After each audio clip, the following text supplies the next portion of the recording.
The Health of Momentum. Brought to you by Point Essentials.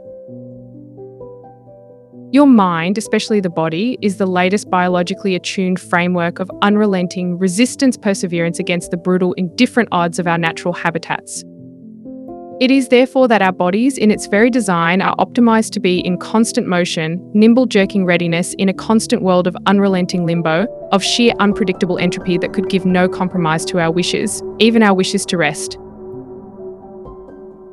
Whether it's the searing, dry, stinging cold that scrapes at our sensory alertness, squishing the eyelids, numbing the limbs, the limited calories being burned away by the cold aura of a distant star, the ever so near feeling of severe hunger, the injury that comes with potentially fatal undoings, to not even be able to sleep with the unending thoughts of perhaps waking to unfamiliar eyes before blacking out to a flash of teeth. Homo sapiens, however, evolved far beyond the scopes of typical natural thresholds, so much so that they have practically inherited the Earth in a way no other form of life could ever come close to achieving in such a short measure of a species' existence. Small groups of isolated Homo sapiens that weren't able to cooperate in strong family bonds would be certain to perish. Our bodies had to be hardened for a seemingly unending struggle to forage for scarce food that is often hardy, chewy, and ultimately wears down the molars, which is why wisdom teeth are still a present trait. It's often wondered how much the genetic blueprint of humanity has changed the time of the hunter-gatherer. Some would think not by too much.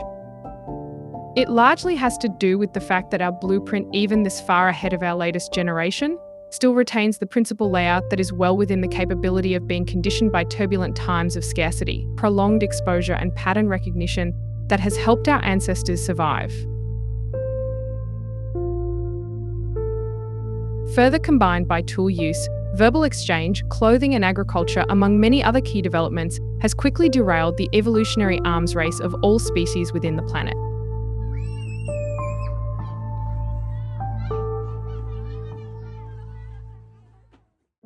Farming, agriculture. The springboard that would eventually lead the Homo sapiens to the Pandora's box of the Industrial Revolution. With the help of the pastoral lifestyle, a family can live off the land in settled housing structures with the harvests of the land and the fat and wool of livestock. The farming culture would be so incredibly efficient that communities can advance further through the soon-developed advances of institutions, trade and warfare. The farming culture was becoming so widespread at such a rate in history that it would lead to the largest indirect genocides of any hunter-gatherer groups left. Further pushed into backwater regions, the Aboriginals of Australia could be a historically recent example of this. The catch for all of this is that humanity's harnessing and manipulation of natural resources like metallurgy to the understanding of the once intangible workings of chemical reaction, the microscopic. There was a far larger span of time between the age of bronze swords to the steel swords than steel swords are to the Wright brothers' aircraft, to the advent of the splitting atom. Our evolution of knowledge has gone over so fast that our bodies, in some ways, did not catch up all that much. Nearly everything about our biology isn't designed for the implications of residing indefinitely within settlements, nor even the abundance that exponentially came when surplus of harvest became mass globalized markets of traded goods like grain, dairy, or fruit. Our primordial instincts are still all too present, constantly waiting for the time of being on a dreaded journey of the vast fields of uncertainty that could lead to disease or death. Our bodies are all too obligated to store whatever adipose fatty tissue below our skins could be stored, otherwise the misery of a coming autumn would only be more likely to bring our bodies a cold and starving demise. Our bodies, in a sense, thrive on motion, to be on the move and to consume plenty or much so when in process. Fear is the strongest human emotion, since those that were too careless would perish. It can also be vice versa, with too much fear depriving opportunity or risk-taking that could lead to further survival. Our routine momentum in this roller coaster of unforgiving struggle when living within the natural wilderness is when our mind and body is all too well prepared to do, but only if we were born into it, or to be in it with no choice. The body and mind thus does not mix properly with the sedentary lifestyle, especially if it's chronic. Our bodies are not evolved to immobile or to store copious amounts of bodily energy deposits if there's not much that will be used at all. This, combined with chronically sedentary lifestyle, is very alien to how we were designed. The industrial evolution has brought an unhindered accumulation of pollution, but it has also brought far more subtle dangers to healthy development of the human mind and body. The advent of seed oils in cooking, factory chemicals dumped into rivers, heavy metals in water supplies, forever chemicals, and now microplastics, among many other things, endanger the development of future generations. Many things about the modern lifestyle in the late stage of prosperity within the West comes with quite a lot of baggage. The harm of seed oils in particular was birthed out of companies looking for cheaper alternatives to products out of resources that served different purposes.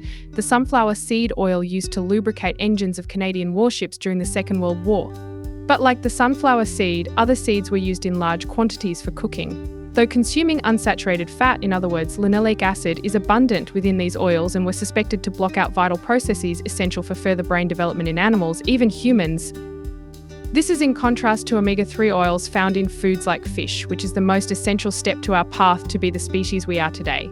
It should be advised to vastly limit the intake of linoleic acid by cutting off seed oils entirely. It's okay to eat foods that have small amounts of linoleic acid like nuts. A diet with enough omega-3 can benefit the brain development of the youth exceptionally well as the mood and mind of the adult, no matter how elderly. Though be mindful that overcooking any fish with omega-3 could break down this essential nutrient. Supplements could also be a sufficient alternative. Chemicals like Red-4 can cause developmental hazards for children like hyperactivity.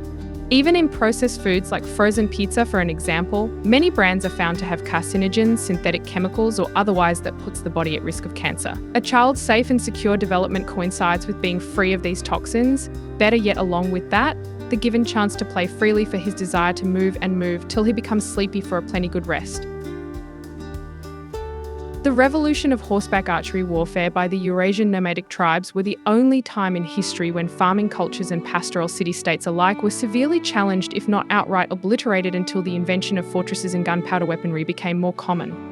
Chinese writers described the Mongol warriors as being sloven compared to wealthy Chinese soldiers of farming backgrounds, but the diet of the Mongol, which comprises primarily of meat and dairy, gave them an edge in energy stores when further supported of having extremely mobile horses, resulting in a cunning and unpredictable force that is extremely hard to deal with, especially when many horsemen could launch multiple volleys of arrows with seeming ease.